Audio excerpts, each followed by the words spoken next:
თბილისის საქალაქო სასამართლოში პროევროპული საპროტესტო აქციებისას დაკავებულების ზვიად ცეცხლაძის, ვეფხია კასრაძის, ვასილ კაძელაშვილის, გიორგი გორგაძის, ირაკლი მიმინოშვილის, ინსაფ ალიევის, თორნიკე გოშაძის და ნიკოლოზ ჯავახიშვილის მორიგი სასამართლო პროცესი გაიმართა. ზვიად ცეცხლაძის წინააღმდეგ პროკურატურის მიერ საქმეში ჩადებულ ერთ-ერთ ვიდეოს ხმა არ აქვს. საუბარია დაფიონის Facebook გვერდიდან ჩამოტვირთულ 14 წუთიან ვიდეოზე. პროცესზე სასამართლოში წარდგენილი საქმეზე ოფიციალურად დამაგრებული ვიდეო მტკიცებულება ჩართეს, თუმცა მას ხმა არ ჰქონდა. სხდომაზე მოწმე ლევან ბასილაძე იკითხებოდა, მან აღნიშნული ვიდეოს კომენტარები დაათვალიერა და დათვალიერების ოქმს დაურთო. კითხვების დასმის ეტაპზე პროკურორს სურდა, რომ მისთვის ჩაერთოთ ეს ვიდეო, თუმცა ადვოკატებმა განაცხადეს, რომ დაცვის მხარისთვის გადაცემულ ვერსიაში ვიდეოს ხმა არ აქვს. მათ ავთენტურობის არგუმენტით უარი განაცხადეს პროკურატურის ხელთარსებული ვიდეოს ჩართვაზე. პროცესის დასრულებისას კი იმაში დასარწმუნებლად, რომ საქმეში ოფიციალურად ჩადებულ ვიდეოს ჰქონდა თუ არა ხმა, გაიხსნა დალუქული დისკზე ჩაწერილი ვიდეო, როგორც აღმოჩნდა, ხმა არც ამ ვიდეოს ჰქონდა. ადვოკატების განცხადებით, ეს ვიდეო მასალა არ შეიძლება საქმეს მტკიცებულებად დაერთოს.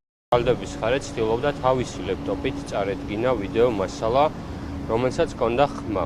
ამის შემდგომ მე საუბრობ დავაფიქსირე, რომ ეს ვიდეო არ უნდა ყოფილიყო ჩართული, რადგან დაცვის მხარეს გადმოეცა უხმო ვიდეო.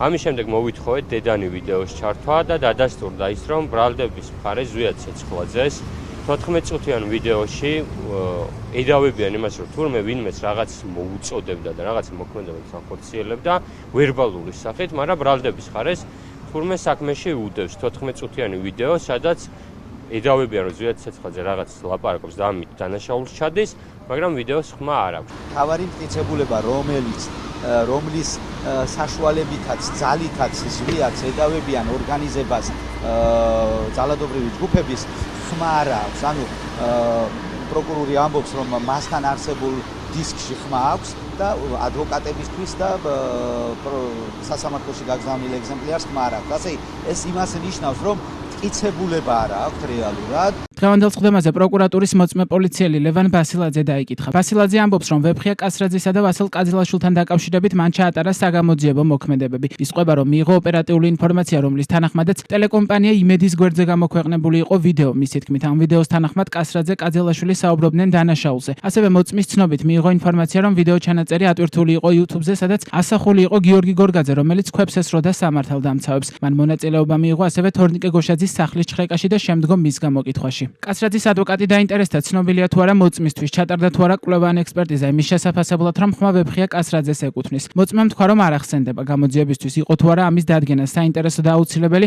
ამ შეკითხვებზე პროკურორმა მიუთითა, რომ მოწმემ უკვე გასცა პასუხი, რომ ასეთი ექსპერტიზა არ დაუნიშნავთ.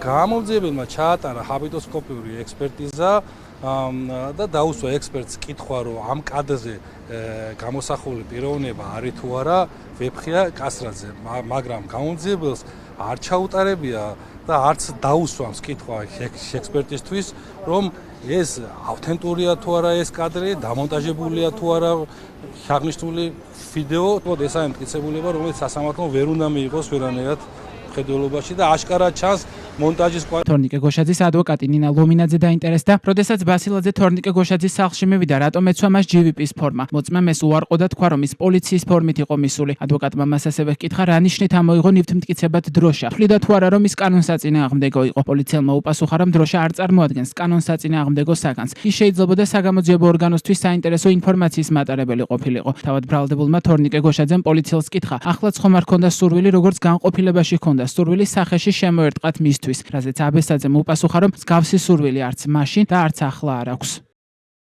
დაკავებულებიდან სამს ზვიად ცეცხლაძეს, ვეფხია კასრაძესა და ვასილ კაძელაშვილს ჯგუფური ძალადობის ორგანიზებასა და ხელმძღვანელობას ედავებიან. მათ 6-დან 9 წლამდე თავისუფლების აღკვეთა ემუქრებათ. ბრალდებულებიდან 5-ს გიორგი გორგაძეს, ირაკლი მიმინოშვილს, ინსაფ ალიევს, თორნიკე გოშაძეს და ნიკოლოზ ჯავახიშვილს ჯგუფურ ძალადობაში მონაწილეობას ედავებიან. მათ 4-დან 6 წლამდე თავისუფლების აღკვეთა ემუქრებათ.